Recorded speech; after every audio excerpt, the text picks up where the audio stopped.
حاجة من الحاجات الميول المهنية الثابتة أو الأخيرة بنتكلم على إن أنا أكون شخصية منظمة.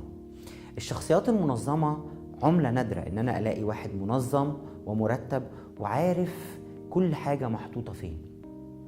لكن تخيلوا معايا محاسب مش منظم، ممكن وضع الحسابات في الشركة دي يبقى عامل إزاي؟ تخيلوا معايا مدير مشروع ما عندوش القدرة على التنظيم، إزاي المشروع بتاعه هيمشي؟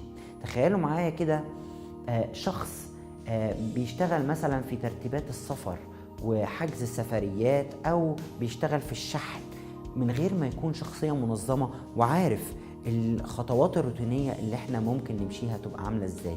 او مش بس كده، ممكن يكون شخصية ما بتحبش النظام. ممكن ازاي يبقى، ممكن احساسه يبقى ايه لو انا المفروض ان انا اشتغل محاسب؟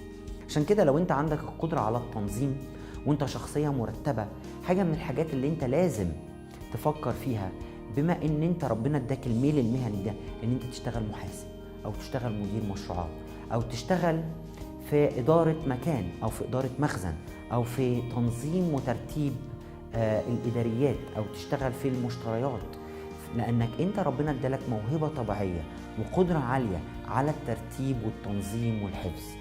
ودي واحدة من الميول المهنية الكبيرة، القدرة على الترتيب، القدرة على التنظيم، القدرة على حفظ الحاجات. ودي شغلانات كتير بتحتاجها، زي شغلانة المحاسب، زي شغلانة المدير الإداري أو مدير المشروعات.